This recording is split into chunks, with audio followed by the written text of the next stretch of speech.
The morning air was cold and clean when Tai Min walked into his training yard. He moved slowly through his sword forms, the blade singing softly as it cut through the silence. This was his favorite time of day, before the students arrived, before the noise of the colony began. Just him, his sword, and the rising sun. Tai Min was 34 years old, though some days he felt much older. His body carried scars from another life, a life he had left behind 5 years ago. Back then he had been a soldier, one of the best fighters in the human military. He had killed people. He had watched friends die. He had failed to save the ones who mattered most. Now he taught sword fighting to colonists on a small world at the edge of human space. The colony was called New Haven, and it was as far from war as Tai Min could get. Most people here were farmers, scientists, or people like him who wanted to start over. They lived simple lives under a quiet sky. He finished his forms and stood breathing heavily, sweat cooling on his skin despite the morning chill. The practice sword felt good in his hands, solid, real. When he held a sword, his mind went quiet. The memory stopped screaming. Then he heard it, a sound like thunder but wrong, too sharp, too close. Tai Min looked up and saw fire streaking across the sky. Something was falling, burning as it came down. It was not a meteor. The way it moved, the way it tried to slow itself, told him it was a ship, a small one badly damaged. He ran. His legs carried him through the forest path without thinking, following the crash site by instinct and sound. Branches scratched his face. His lungs burned. But he kept running until he burst into a clearing where smoke rose thick and black. The pod was half buried in the dirt, its metal skin cracked and glowing red. Strange symbols covered its surface, nothing human. Tai Min approached carefully, looking for dangers. Fuel leaks, radiation, fire. But his training told him someone might be alive inside. The hatch was jammed. He grabbed a rock and struck the release mechanism until it gave way with a hiss of escaping air. The door fell open and heat washed over him. Inside, curled in a crash seat, was a child. At least Tai Min thought it was a child. The being was small, maybe 3 feet tall, with gray-blue skin and large dark eyes. It wore a torn suit covered in the same strange symbols as the ship. Its breathing was shallow and rapid. Blood, darker than human blood, leaked from wounds on its side and head. Tai Min had never seen this species before, but he knew what suffering looked like.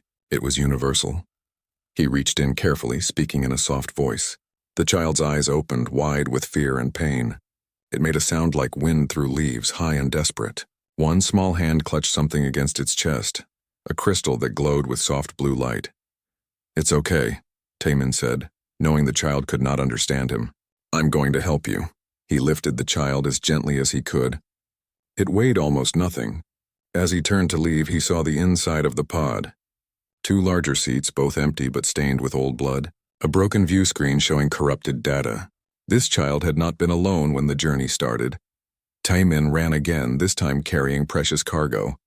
He took the child to the Colony Medical Center, a small building near the town square. Dr. Hana was just arriving for her morning shift when he burst through the doors. "Emergency," he said. "Alien, wounded, needs help now." Hana was good at her job. She asked no questions until the child was on a medical table with monitors attached. Her hands moved quickly, applying pressure to wounds, checking vital signs, injecting medicines that the computer suggested based on rapid biological scans. "What happened?" she asked as she worked. "Crashed in the forest. There were others with it, I think." "Dead before the crash." "This is a Velith," Hana said, reading her scanner. "I've only seen pictures. They're peaceful. Scientists and explorers, mostly. They never come out this far." "What would make them run?"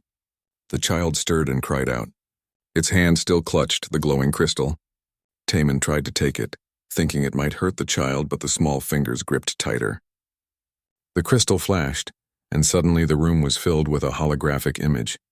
It showed 2 adult Velith, clearly the child's parents. They spoke in their wind chime language, but text appeared below in multiple languages, including Human Standard. The message was simple and terrible. They had discovered something while studying a dead world in neutral space.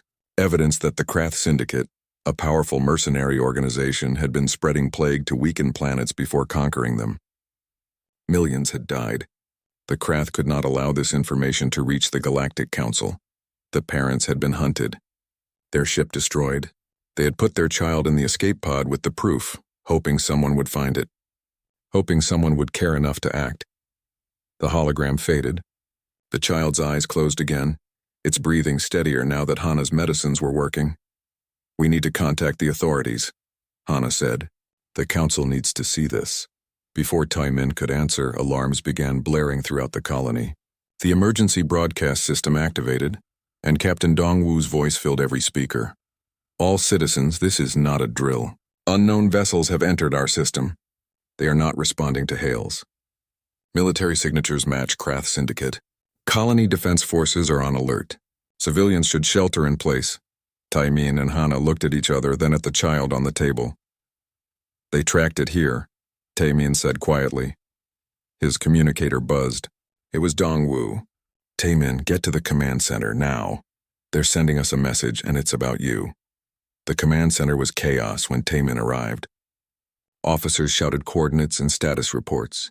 Screens showed 3 Krath ships in orbit, weapons powered but not yet firing. Dongwu stood at the center, his face pale. "They know about the child," Dongwu said without greeting. "They want it handed over along with any data it carried. They've given us 6 hours to comply, and if we refuse, they destroy the colony. All 15,000 of us." Dongwu's voice was hollow. "Our defenses are nothing compared to their firepower. This isn't a fight we can win." Tai-Min stood silent, his mind racing through options. Behind his eyes, he saw his daughter Jiwoo as she had been, laughing and alive. He saw her as she had died in fire and screaming while he was too far away to save her. He had lived with that failure every day since. He would not fail again. "There is another way," Tai-Min said. "The Krath have honor codes. Trial by combat. If I challenge them, they have to accept. That's insane. You against Krath warriors? You'd be dead in seconds. Maybe, but it's a chance. And it's better than giving up an innocent child to murderers." Dongwu stared at him. "You're serious." "I need to make a call," Tai-Min said. "There's something I need to get from my home. Then you can send them my challenge." As he walked out of the command center, Tai-Min felt something he had not felt in 5 years. Purpose. Maybe he could not save Jiwoo. Maybe he could not undo his failures, but he could stand for this child. He could be the wall between innocence and cruelty. He could draw his blades one more time, and this time it would matter. Tai-Min's house stood at the edge of the colony, a simple structure with a garden that he tended himself. Inside, everything was neat and minimal: a sleeping mat, a small kitchen, and one locked room that he had not opened in 3 years. He stood before the door now, his hand on the biometric lock. His palm print activated the mechanism with a soft click. The door slid open, releasing air that smelled of oil and old metal. The room was small and dark until he touched the light panel. 8 swords hung on the wall, each in its own place, each wrapped in protective cloth. Below them sat a trunk containing his old military gear, things he had sworn never to touch again. Tai-Min unwrapped the first sword slowly. The blade gleamed even in the dim light, perfectly maintained despite years of neglect. This was one of the Sang-Sudo, the paired short swords. He had learned to use them from his grandfather, who had learned from his grandfather going back 10 generations. Each sword had a name and a purpose. Each represented a different principle of combat. His family had guarded these blades through wars and migrations from old Earth to the colonies, keeping the techniques alive when others said swords were useless in an age of energy weapons. They had been wrong. A master with a blade was never useless. He unwrapped them all, checking each edge, each balance point. The long swords Guillaume, tall and elegant. The curved Huando, designed for cavalry fighting that no one did anymore. The heavy execution blade that had taken a criminal's head in another century. And finally, the master's sword, the oldest and finest of them all, forged from meteorite steel 400 years ago. His phone rang. It was Sung Ho, his old friend from the military. "I heard what you're planning," Sung Ho said without greeting. "Tell me you're joking." "I'm not joking. Tai-Min, I know you're good. Maybe the best hand-to-hand fighter I've ever seen. But these are Krath. They're 8 feet tall, bio-enhanced, trained killers. One of them could tear you apart. Then I'll have to be better than one. This isn't about being better, this is suicide." Sung Ho's voice cracked. "I already lost my family. I can't lose you too. The child needs protection. The colony needs a chance. This is the only way. Silence on the line. Then, when do you leave? 1 hour. I need to prepare. I'm coming over. If you're going to do this, you're not doing it alone. When Sung Ho arrived, he brought equipment, combat webbing, medical supplies, high-energy ration bars. He helped Tae-min arrange the sword harness that would carry all 8 blades across his back and sides. This is crazy, Sung Ho said as he worked. You know that, right? I know. Good. Just checking. They worked in silence for a while, then Sung Ho spoke again. What about the child? What's its name? I don't know. I can't speak their language. You should give it a name. Something to fight for is better than just an idea. Tae-min thought about this. Iroh. It sounds peaceful. Simple. Iroh, I like it. Sung Ho finished the last strap. There. You're ready to die stupidly with good equipment. Thank you, my friend. They embraced, and Tae-min felt the weight of what he was doing, not just for himself but for everyone who cared about him. But some things were worth dying for. He had learned that truth the hard way. At the medical center, Hana had stabilized Iroh completely. The child was sleeping, its small chest rising and falling peacefully. The glowing crystal sat on the table beside the bed, pulsing softly like a heartbeat. The child will live, Hana said. But it's traumatized. It won't speak, won't eat, just holds that crystal and cries. It lost everything, Tae-min said. Family, home, everything. Like you did. Tae-min looked at Hana. She had been Jiwoo's doctor, had tried to save her after the attack. She knew his pain. Is that why you're doing this? Hana asked. Because you couldn't save her? Maybe. Does it matter? Yes. Because if you're fighting out of guilt, you'll lose. But if you're fighting because it's right, because that child deserves to live, then maybe you have a chance. Tae-min touched Iroh's small hand. The child stirred but did not wake. I'll bring the child to watch, Hana said. Whatever happens, Iroh should see someone stood up for them, that someone cared. Thank you. Don't thank me, just don't die. The command center was fuller now. News of the challenge had spread through the colony. Captain Dongwoo stood with his officers watching the orbital displays. They accepted, Dongwoo said when Tae-min entered. But not the way we expected. What do you mean? They're broadcasting it, sending the feed to ships across 3 sectors. Their commander, someone called Vorak, said humanity's arrogance deserves a galactic audience. They want to make an example of me. Yes, but it also means others will see. If you somehow survive, everyone will know what happened here. Tae-min nodded. Where will we fight? The main landing field. Dawn tomorrow. They specified no weapons except what you can carry. No shields, no assistance, no tricks. That's fair. Fair? Tae-min, they're sending at least 12 warriors. Maybe more. How is that fair? They don't know what I can do. That's my advantage. Dongwoo looked at the 8 swords strapped to Tae-min's body. Those are just metal. They have plasma weapons, bioarmor, combat drugs. Yes. But they don't have 800 years of technique. They don't have discipline. And they don't have a reason beyond orders. And you do? Tae-min thought of Iroh crying in the medical bed. He thought of Jiwoo's smile. He thought of all the times in his life when he had been too weak, too slow, too far away to matter. Yes, I have a reason. That night, Tae-min did not sleep. He sat in the meditation position his grandfather had taught him, breathing slowly, letting his mind settle into calm. Fear was useless. Anger was useless. Only clarity mattered. He thought about each sword, each technique. The forms he had practiced 10,000 times until they lived in his muscles deeper than thought. The principles his family had preserved through centuries. Speed, precision, adaptation, the body as water, flowing around obstacles. He thought about death. He had been close to it before. had felt its cold breath. It did not frighten him anymore. What frightened him was dying without meaning, fading away like he had done these past years. Tomorrow, he would not fade. Tomorrow, he would burn. As false dawn lit the sky, Taimin walked to the landing field. The colony had emptied. 15,000 people stood at a distance behind safety barriers. Children sat on their parents' shoulders. Old people watched from windows. Everyone had come to see. Sung-ho waited at the field's edge with Hana and Iroh. The child was awake now, wrapped in a blanket, its large eyes watching Taimin with something like understanding.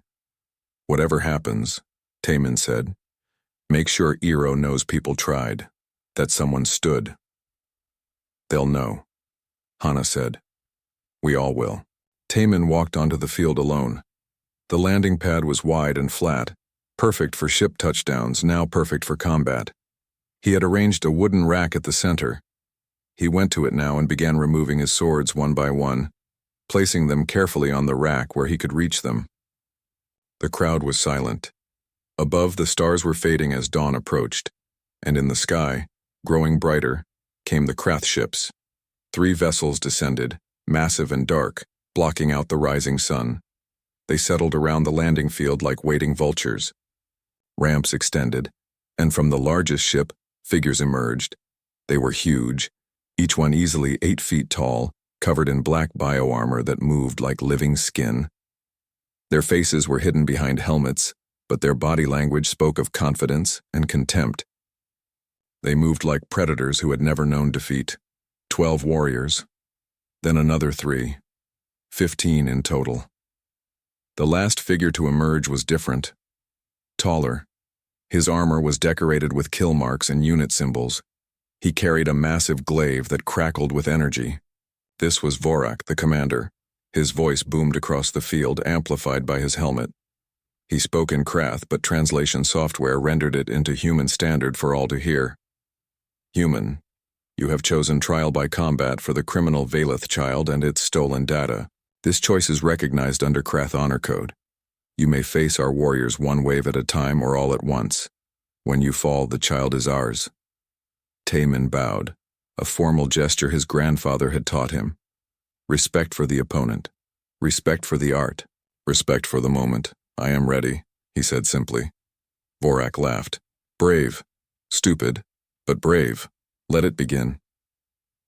The sun broke over the horizon, painting the landing field in shades of gold and red. Taimin stood perfectly still, his breathing slow and even. Around him, the Krath warriors began their ritual preparations, stretching massive limbs, checking weapon systems, injecting combat stimulants that made their eyes glow behind their helmets. Vorak raised one armored hand. "The first wave. 3 warriors. Show the human what Krath strength means." 3 of the largest warriors stepped forward. Their footsteps shook the ground. Each one carried a different weapon. One had a plasma hammer. One had razor-edged gauntlets. The third had no weapons at all, just massive hands that could crush stone. They approached slowly, savoring the moment. The crowd of colonists was silent. Somewhere in that silence, a child was crying. Taimin walked to his rack and selected his first 2 swords. The Sangsudo, the paired short blades. Each was 2 feet long, perfectly balanced, sharp enough to split falling silk. He had trained with these since he was 6 years old. The Krath stopped 10 feet away, spreading out to surround him. The one with the hammer spoke in broken human standard. "Small human, soft human, we break you quick, not make suffer long. Thank you for your mercy," Taimin said calmly. The hammer Krath roared and charged. The weapon came down like falling sky, fast despite its size, but Taimin was already moving. Not away. Toward. He slipped inside the hammer's arc, too close for the weapon to hit, and his right blade flashed. It found the gap between armor plates at the Krath's elbow. The joint separated with a spray of dark blood. The hammer fell from nerveless fingers. The Krath howled and swung his other arm. Taimin ducked under it, his left blade singing across the back of the warrior's knee. The tendon parted. The massive body crashed to the ground. 2 seconds had passed. The gauntlet Krath came next, more cautious now, slashing with bladed fingers. Taimin moved between the strikes like water flowing through rocks, his blades working in perfect rhythm. Cut, parry, cut, redirect. He turned the Krath's aggression into openings, found the weak points in the bioarmor, exploited every gap. Blood sprayed. The Krath stumbled, trying to retreat, but Taemin pressed forward. His grandfather's voice echoed in his memory. When the opponent is off balance, do not hesitate. Hesitation is death. Both short swords struck together, piercing through the chest armor where it was weakest. The Krath fell. The third warrior, the bare-handed one, had been waiting for an opening. Now he lunged incredibly fast for his size, trying to grapple. His hands closed on empty air. Taemin had already rolled beneath the grab, coming up behind the warrior. The Sangsudo were designed for this. Quick surgical strikes. Taemin's blades found the backs of both knees, the nerve clusters at the base of the spine, the soft spots under the arms. The Krath collapsed like a puppet with cut strings. 15 seconds total. The crowd erupted in shocked cheers. The remaining Krath warriors shifted nervously. Vorak's posture had changed from amused to alert. Taemin returned to his rack and carefully placed the Sangsudo back in their places. Blood dripped from the blades. He took a cloth and wiped them clean with ritual care, then bowed to them. The human is fast, Vorak called out, but speed is not enough. Second wave. 5 hunters. Show him what happens when prey is surrounded. These warriors were different, smaller, sleeker, their armor covered in stealth systems that made them shimmer and fade. They spread out in a wide circle, and then they vanished completely, cloaked by advanced technology. The crowd gasped. Hana held Iroh tighter. The child watched with wide, unblinking eyes. Taemin selected his next blades, the longswords. Each was 4 feet of folded steel, traditional in design but enhanced with modern materials. He had learned these forms from his father, who had used them in the colony wars. He closed his eyes. Foolish, Vorak said. Without sight, he is already dead. But Taemin was not listening to Vorak. He was listening to everything else. The whisper of displaced air, the barely audible hum of stealth generators, the subtle shift in sound that meant something solid was moving through space. His grandfather had taught him this too. A swordmaster does not fight with eyes alone. The body knows truth. Trust it. The first hunter struck from behind, an energy whip crackling toward Taemin's neck. He spun, his right longsword rising and the whip wrapped around the blade. He pulled hard, jerking the invisible attacker off balance. His left sword followed the whip back to its source and struck something solid. The stealth field flickered. The Krath hunter appeared, clutching a wound in his side, shock visible even through his helmet. 3 more attacked simultaneously from different angles. Taemin moved through their assault like a dance, his longswords weaving patterns of steel. Every attack was predicted, countered, turned against the attacker. He struck at shimmer distortions, at the places where air moved wrong, at sounds that shouldn't be there. One hunter tried to stab him from above, dropping from a jump. Taemin sidestepped and both longswords rose. The hunter fell past them onto the blades, his own momentum providing the killing force.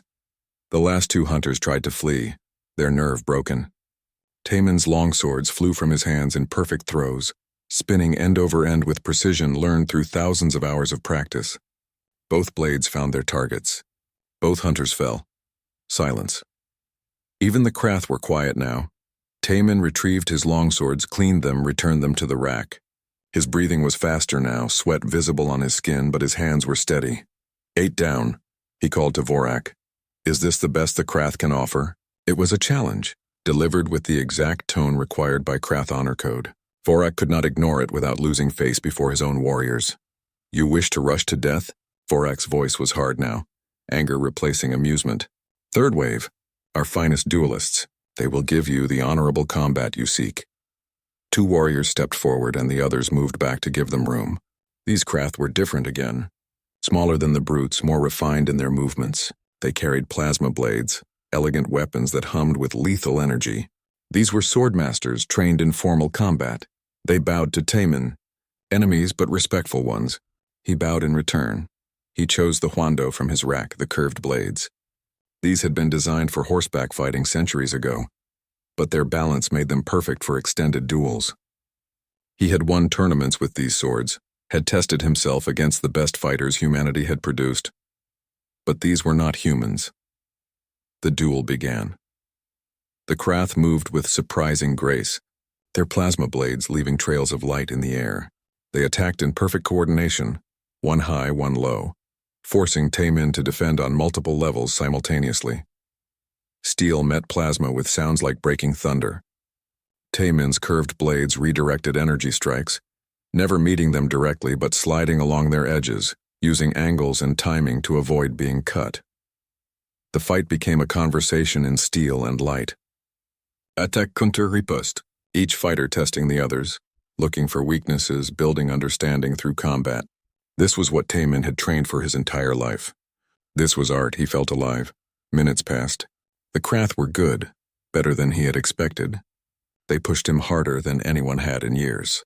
His arms began to ache. His breathing grew labored. But his technique remained pure, drilled so deeply into his body that exhaustion could not erase it. Then he saw the opening. The left duelist favored his front foot by a fraction of an inch. A tiny imbalance, probably the result of an old injury. Taemin filed the information away and continued fighting, waiting for the right moment. It came 30 seconds later. The Krath lunged, putting weight on that weak leg. Taemin's curved blade swept low, not cutting but striking the inside of the knee. The leg buckled. The duelist stumbled. The second Krath tried to cover his partner, but now they were out of sync. Taemin pressed the advantage, his curved blades flowing like water, finding every gap in their defense. He disarmed the first duelist with a twist of his wrist, sending the plasma blade flying. The second fell when Taemin's blades crossed around his sword and wrenched it away. Both Krath stood disarmed, breathing hard, waiting for death.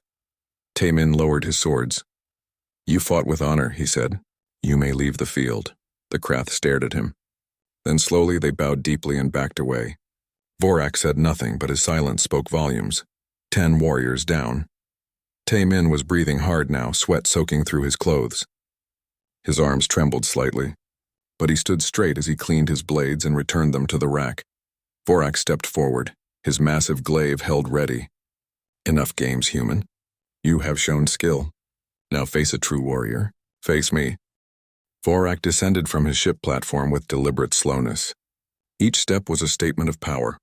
His armor was decorated with symbols that Taemin did not understand, but their meaning was clear. This was a warrior who had killed many and feared nothing.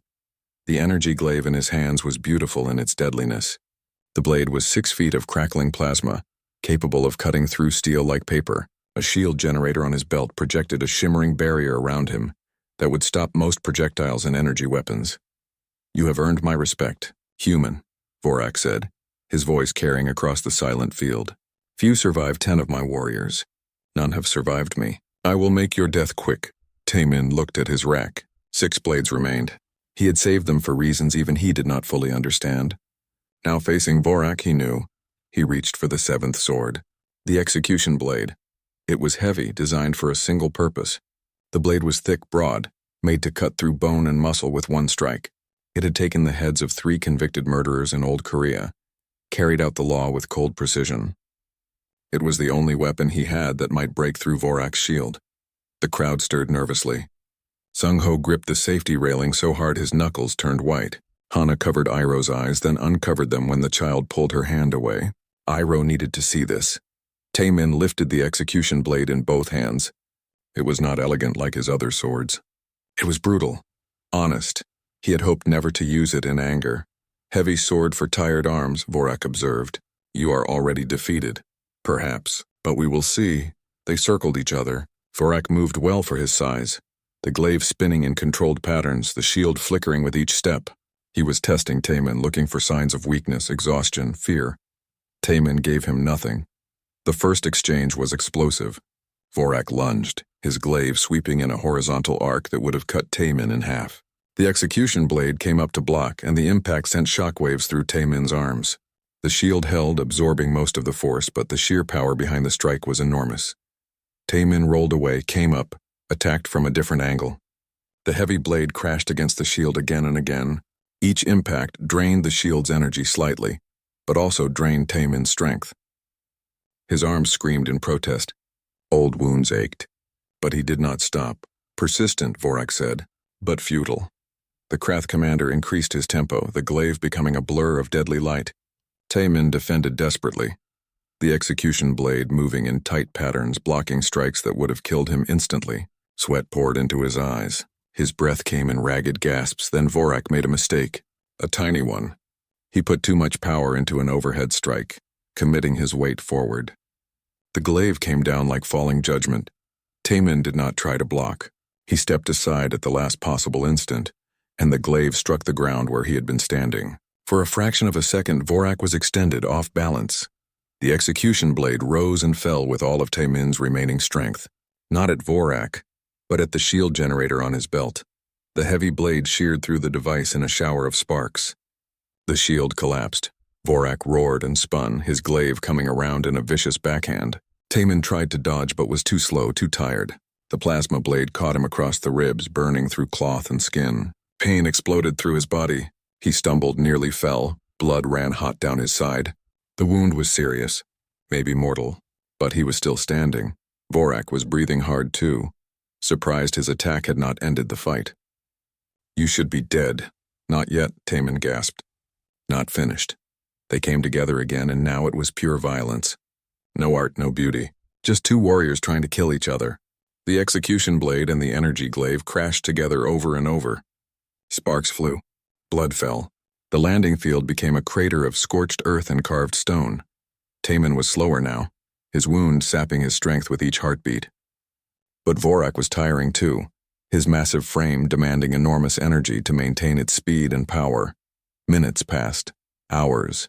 Time lost meaning in the red haze of pain and combat. Then Taemin saw it. Another opening. Vorak's glaive had a power cell that glowed at the base of the weapon. It was protected but not perfectly. A precise strike might damage it. He feinted left, then right, drawing Vorak's defense. Then he lunged forward inside the glaive's reach and brought the execution blade down on the power cell with everything he had left. The cell shattered. Energy backfired through the weapon. Vorak screamed and dropped the glaive as feedback burned through his gauntlets.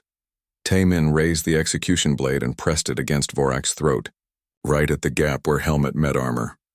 "Yield," Taemin said. The landing field was absolutely silent. Even the wind seemed to have stopped. Vorak looked at the blade, then at Taemin. Something like respect showed in his eyes. "You have won, human. By Krath honor code, the child and the data are yours. My warriors and I will leave." Taemin lowered the blade. Relief flooded through him, making his knees weak. It was over. He had done it. Iroh was safe. The colony was safe. He turned to the crowd, to find Hana and Iroh, to see their faces and know that it had all been worth it. That was when Vorak moved. The Krath commander pulled a hidden plasma pistol from his armor and pointed it not at Taemin, but at the command center where Dongwu stood with his officers. "If I cannot have the data," Vorak snarled, "no one will." He fired. The blast streaked toward the command center, where it would kill dozens of people, destroy colony records, and quite possibly breach the reactor core below.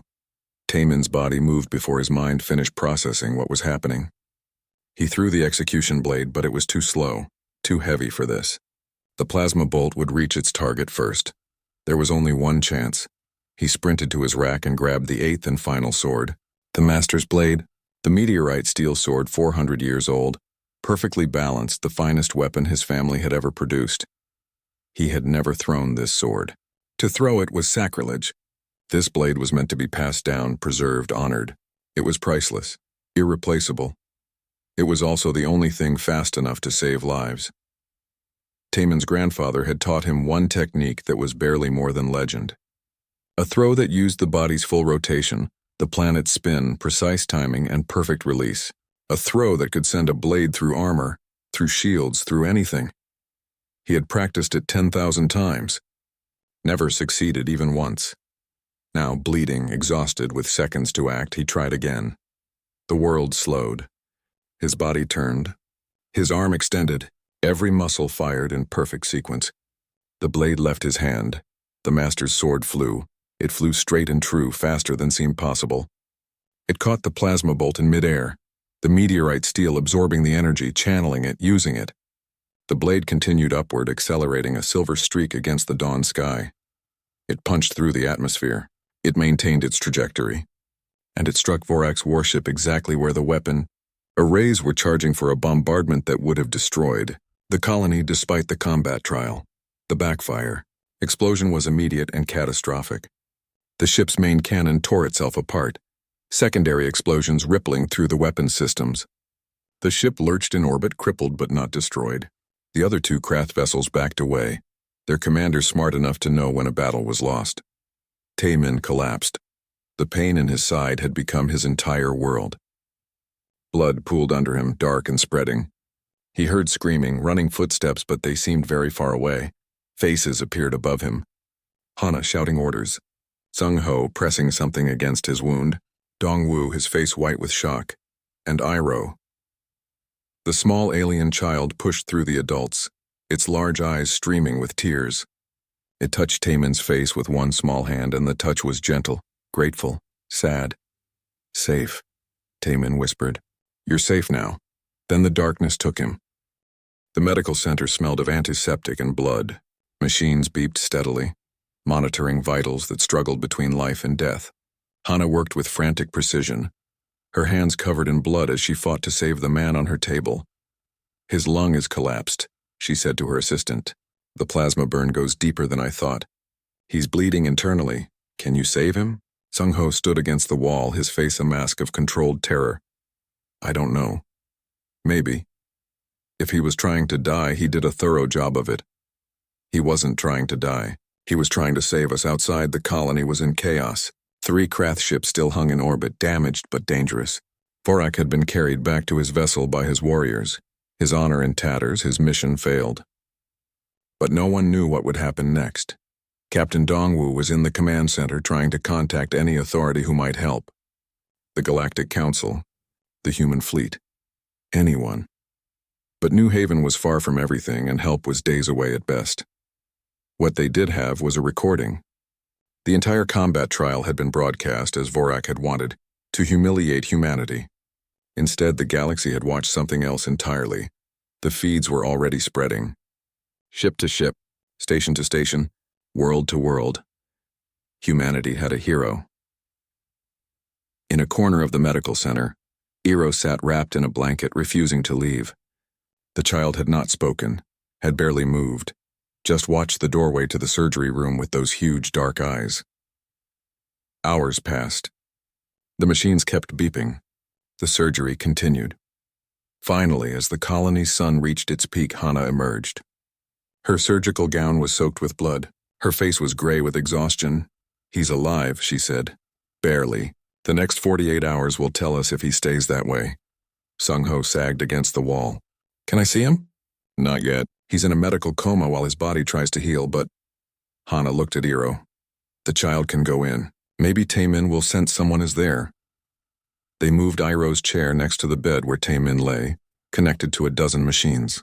The child reached out and took his hand, the small gray-blue fingers wrapping around his scarred human ones. Stay, Iroh whispered in its own language. Please stay. 3 days passed. The galactic feeds exploded with commentary. Billions of beings across thousands of worlds watched the recording of the combat trial.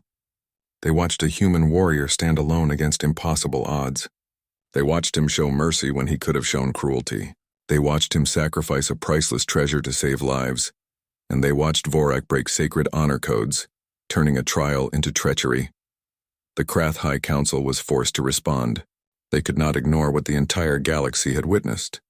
Vorak was stripped of his rank and expelled from his clan, the worst fate a Krath could suffer.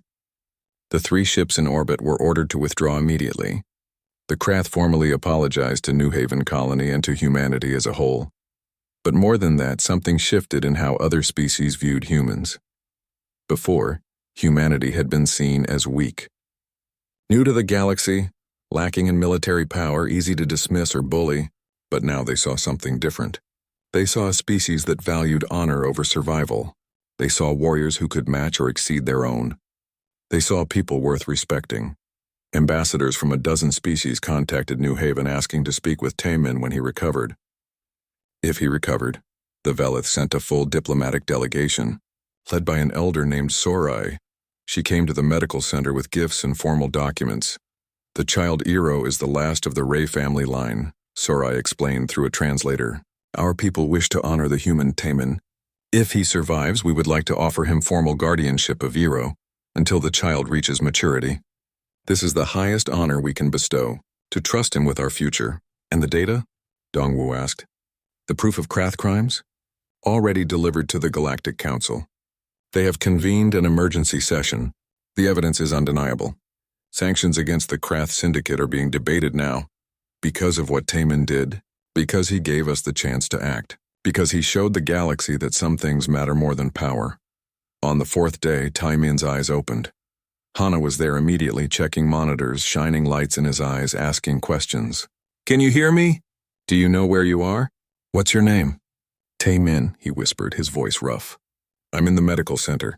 You saved my life. Again. You're welcome. Again. Though I wish you'd stop requiring it. Where's Iroh? Right here. Hana moved aside, and the small alien child came into view, still holding Taemin's hand. Iroh made a sound like wind chimes, happy and bright. Tears streamed down the child's face. Safe, Taemin whispered. You're still safe. Over the next weeks, Taemin healed slowly. His wound was serious, and he would carry another scar to add to his collection. But Hana was good at her job, and his body was strong from years of training. Visitors came. Captain Dongwu to tell him he was a hero, Sung-ho to call him an idiot while simultaneously hugging him carefully. Colonists he had taught, bringing gifts and gratitude, and Iroh, always Iroh. The child barely left his side, learning human words, telling stories in broken speech about its parents, about their research, about the beauty of now-lost Velith scientific stations. When Taemin was finally well enough to sit up, Sarai came again with her formal proposal. Guardian? Taemin repeated, confused. But I'm just a sword teacher. I don't know anything about raising a Velith child. Neither do most parents of any species, Sarai said gently. But Iroh has chosen you. The child feels safe with you. You stood against death itself for them. What more could we ask in a guardian? Taemin looked at Iroh, who looked back with hope in those large eyes. He thought of Jiwoo, his daughter, gone forever. He thought of the empty years since, teaching forms to students while his heart remained distant. He thought of how alive he had felt, fighting for something that mattered. Yes, he said, if Iroh wants this. Yes. The child launched itself at him, wrapping small arms around his chest, careful of his healing wound. Joy rippled through the room like sunlight. 1 month after the combat trial, Taemin was well enough to walk again. He went to the landing field where he had fought. The colony had cleaned the blood and repaired the damage, but scorch marks remained in the stone, permanent memories of that day. His 7 swords had been recovered and returned to him.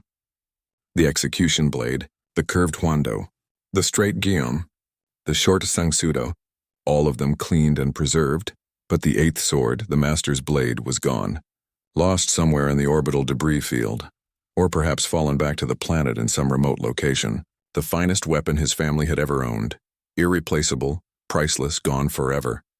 Sung-ho found him standing at the spot where his sword rack had been. Still thinking about the master's blade? Sung-ho asked. It was 400 years old. The finest steel, the best balance, perfect in every way. My grandfather gave it to me on his deathbed. Told me to protect it, pass it down. I threw it away in seconds. You threw it to save lives, I know. But still. 400 years of history gone. No, Sung-ho said firmly. Not gone, changed. That sword was meant to be passed down through generations as a symbol of your family's honor.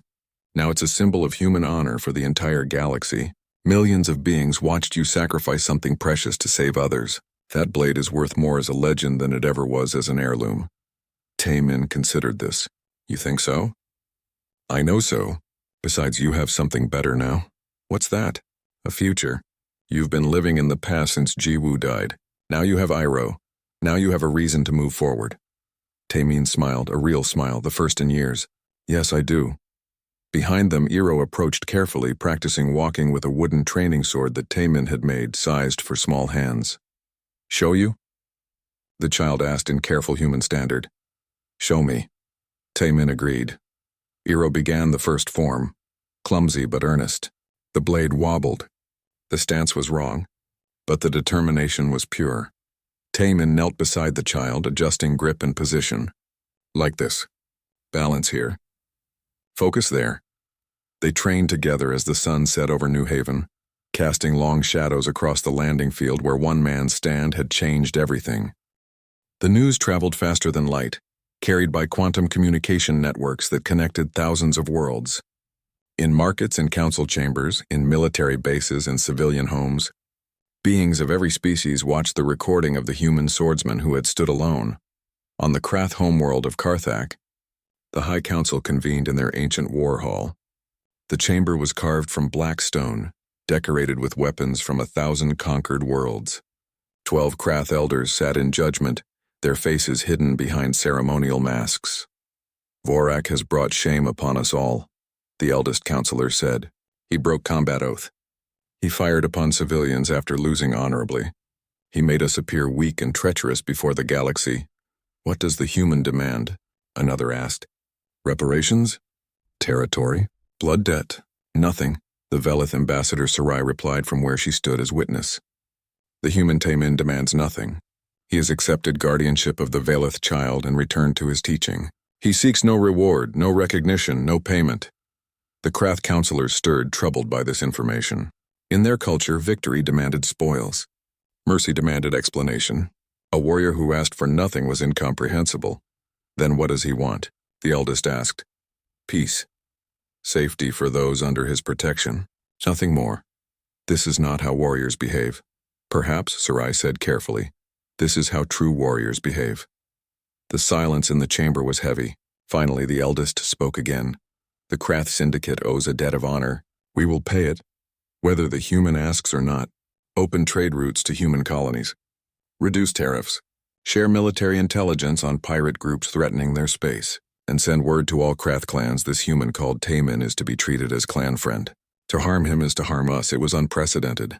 The Krath had never offered clan friend status to an outsider before. On the human capital world of Nova Terra, the Unified Government Council met in emergency session. Representatives from Earth and 70 colony worlds gathered to discuss the situation at New Haven. "This changes everything," the Secretary of Defense said. "For the first time, other species see us as equals, possibly as superiors in matters of honor and combat." "One man did this," the Secretary of State added. "One man with ancient swords. It makes our entire military look foolish. Or it shows them what humans are capable of," the Prime Minister said. "We've been trying to earn respect through economic development and diplomatic nicety. Taemin earned it in one day by being willing to die for a principle. What do we do about him?" someone asked. "Nothing," the Prime Minister said firmly. "He's not a soldier anymore. He's not a government asset. He's a private citizen who did an extraordinary thing. We honor that by leaving him alone. But we learn from it. Learn what? That honor matters. That courage matters. That sometimes the old ways have value we've forgotten." The council voted to offer Taemin the Star of Valor, humanity's highest civilian honor. He politely declined through Captain Dongwu, saying he had done only what was necessary. On the Galactic Council station orbiting the neutral world of Meridian, representatives from 47 species gathered in the Great Assembly. The chamber was vast, designed to accommodate beings of wildly different sizes and environmental needs. Atmosphere shields separated sections for methane breathers, aquatic species, and standard oxygen users. The Velith delegate presented Iroh's data crystal to the full assembly. The evidence was damning. Krath Syndicate forces had deliberately spread plague to 23 worlds over the past decade. Millions had died. Entire civilizations had been weakened or destroyed, making them easy targets for Krath expansion. "This is genocide," the delegate from the Arali Collective said, her translator rendering her chittering speech into common standard. "This is a crime against all sapient life." "The evidence is clear," agreed the crystalline representative from Quarnus. "But we must also acknowledge how this evidence came to light. A human risked everything to protect a Velith child. He fought not for gain but for principle. Perhaps we have underestimated this species." The vote was overwhelming. Economic sanctions against the Krath Syndicate. Travel restrictions. Seizure of assets in council space. Military observers placed in Krath territory to ensure compliance. But more importantly, humanity was invited to join 3 prestigious galactic organizations they had been excluded from before. The Science Cooperative, the Defense Alliance, the Cultural Exchange. "We misjudged them," the Quarnus delegate said. "We saw their limited military and assumed weakness. We forgot that strength comes in many forms." 6 weeks after the combat trial, New Haven Colony was transformed. Ships arrived daily, bringing diplomats, journalists, scholars, and tourists. The small farming colony had become the most famous human settlement in known space. Taimin found it overwhelming. He tried to maintain his normal routine. Teaching classes, tending his garden, training with Iroh. But reporters wanted interviews, ambassadors wanted meetings. People wanted hollows with the famous swordsman. Hana found him hiding in the medical center one afternoon, pretending to need a checkup. "You can't avoid them forever," she said. "I can try. They just want to understand what you did. Why you did it. I don't fully understand it myself. I saw a child who needed help. I helped. That's all. That's not all, and you know it. You could have stayed neutral. Could have given Iroh to the Krath. Could have let the colony defense forces handle it. And Iroh would be dead. The truth would be buried. The Krath would keep killing. Exactly. You saw beyond your own safety. That's what they want to understand. How to have that kind of courage." Taimin was quiet for a moment. "It's not courage. It's remembering what matters. I spent 5 years numb, going through motions, teaching forms without feeling. When I saw Iroh in that pod, something woke up. Maybe I was really saving myself. Maybe. But you saved a lot more than yourself." That evening, Taimin agreed to speak to a small group of journalists from various species. They met in his dojo, sitting on the floor in traditional style. Iroh sat beside him, the child's presence giving him strength. "Why did you fight?" a Velith journalist asked. "Because it was right." "But you knew you might die?" "Yes." "And you fought anyway?" "Yes, some things are worth dying for. Protecting children, opposing cruelty, standing for truth. Humans have a reputation for being commercially focused," an Arali reporter said. "For valuing profit over principle. You contradicted that image? Maybe some humans are like that. Most are not.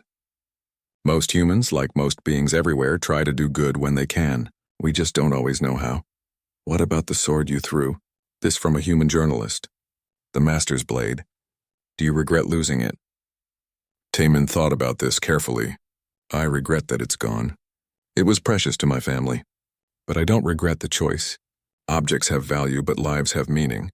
The sword served its true purpose." "Well, what was that purpose?" "To protect. To serve honor. 400 years of history in that blade. And in one moment it fulfilled everything it was meant to be. I can't regret that." The interview was broadcast across 40 systems. Philosophers debated his words. Teachers used them in lessons. Military academies studied his tactics.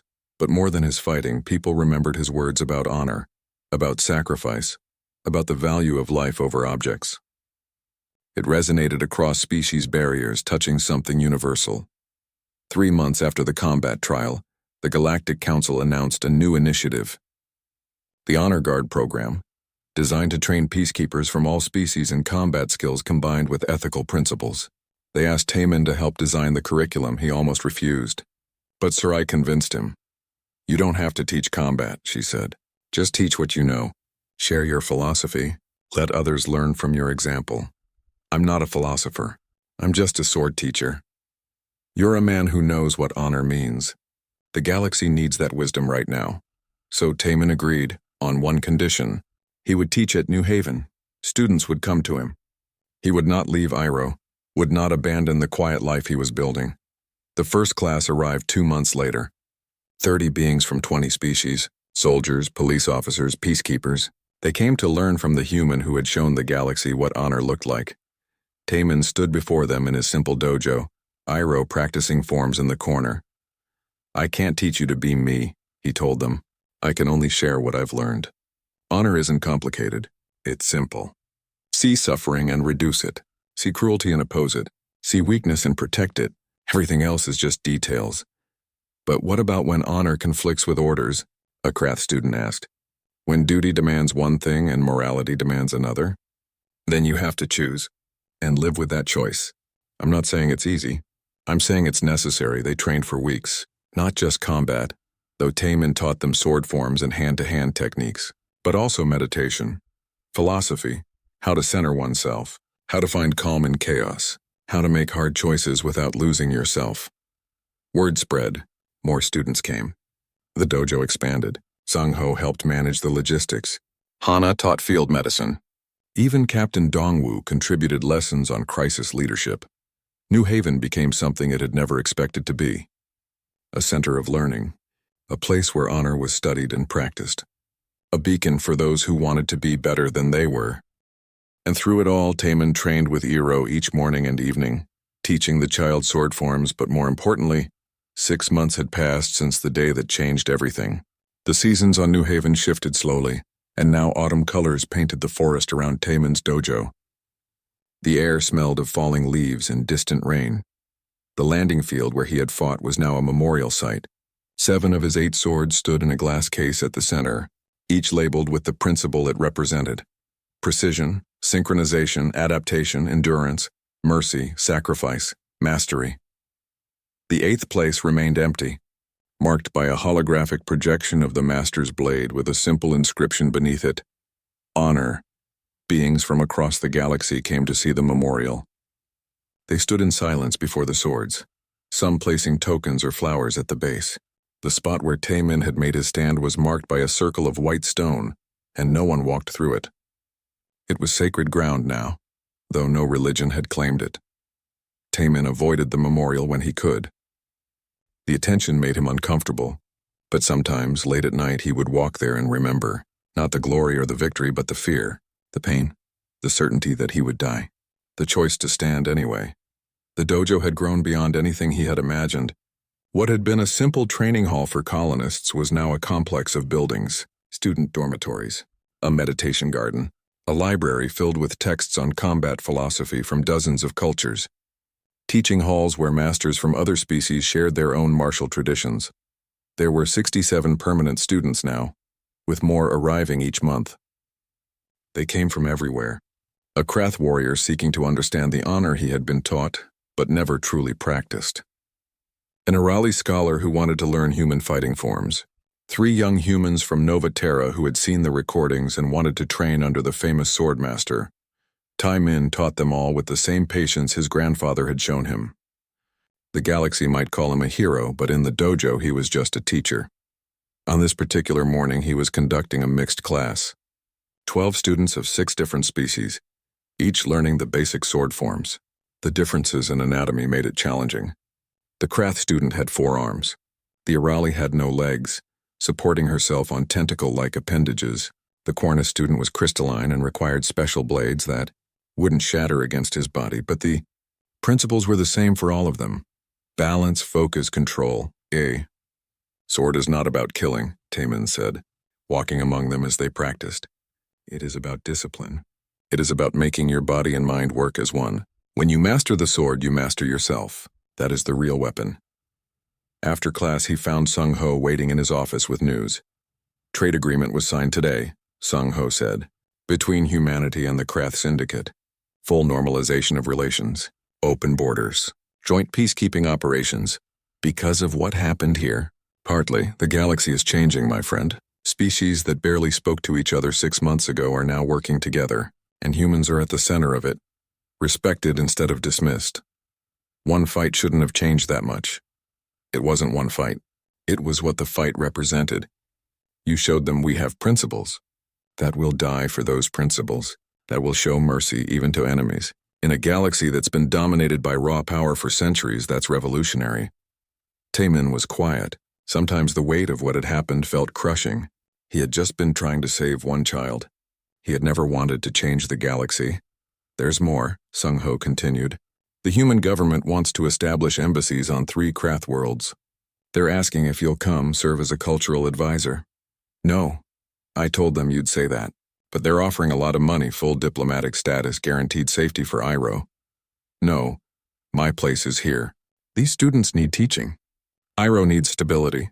The galaxy doesn't need me in some embassy making speeches. It needs me doing what I do. Sung Ho smiled. Also told them you'd say that? Worth asking, though. That afternoon, Taemin worked in his garden with Iroh. The child was taller now, growing fast as Velith children did. The wounds had healed, leaving only small scars.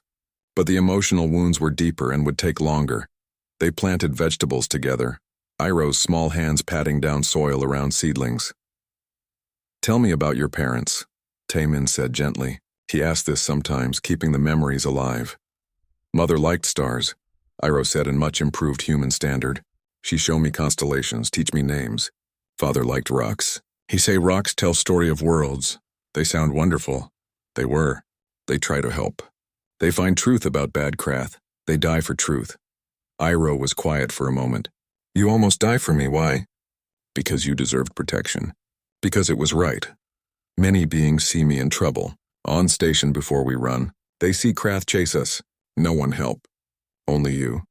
Then they were wrong not to help. And I'm glad I could. I wish you meet my parents. They would like you. I wish that too. They worked in comfortable silence until Hana arrived with her medical bag. Time for your checkup, she announced. I feel fine, Taemin protested. You were nearly cut in half 6 months ago. You don't get to decide when you feel fine. That's my job. She examined him efficiently, checking the scar tissue, testing range of motion, listening to his breathing. Finally, she nodded. You're healing well. Better than I expected, honestly. You can resume full training schedules. I've been training this whole time. Light training. Now you can push yourself again. Though I'd prefer you didn't fight any more Krath warriors. I'll try to avoid it. See that you do. As Hana was leaving, a transport ship descended toward the landing field. It bore Velith markings. Sarai emerged, followed by a delegation of Velith elders. They came to the dojo, their movements graceful despite their age. Sarai bowed formally to Taemin. We bring news and gifts, she said. The Galactic Council has made a declaration. New Haven is now designated as neutral ground, protected by Council authority. No military vessels may approach without permission. No hostile action may be taken against this world or its people. Why? Taemin asked, stunned. Because of what happened here. Because this is where the galaxy learned an important lesson. This place must be preserved, protected, so that others may come and learn as well. We're just a small colony. You were. Now you're a symbol, a beacon. The place where one man showed an entire galaxy what courage looks like. The Velith elders stepped forward, each bearing a gift. Ancient texts on philosophy, crystals that stored knowledge, seeds from the Velith homeworld, and finally, from Sarai herself, a small device. This is a long-range communicator, she explained. It connects directly to the Velith Council. If you or Iroh ever need anything, just call. We will answer. Always. After they left, Taemin stood looking at the gifts, feeling overwhelmed. He had never asked for any of this. Had never wanted fame or recognition. He just wanted to teach, to train, to live quietly with Iroh. But the galaxy had other plans. That evening, he sat with his oldest students, sharing tea in the traditional style he had learned from his grandfather. They talked about philosophy, about combat, about life. A Krath warrior named Vorik, no relation to the disgraced commander, spoke about honor in his culture. Before watching your fight, I thought I understood honor, Vorik said. I thought it was about strength, victory, domination. But you showed me different. Honor is in choosing the hard right over the easy wrong. Honor is in mercy when you have power to destroy. This is new thinking for my people.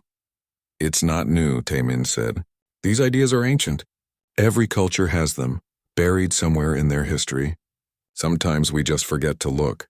Then you reminded us to look, to remember what matters. A human student named Minho spoke next. I came here because I wanted to learn to fight like you. But that's not really what you teach, is it? What do I teach? Taemin asked. How to be better than we are. How to face fear. How to choose right even when it costs everything. If you've learned that, you've learned the most important lesson. The sword is just a tool. What matters is the person wielding it. Later, after the students had gone to their dormitories, Taemin walked through the memorial site. The 7 swords gleamed in their case. The empty space where the master's blade should have been seemed to glow in the moonlight. He heard soft footsteps. Hero approached, carrying a wooden practice sword. Can't sleep? Taemin asked, thinking about many things. About parents. About you fighting. About future. What about the future?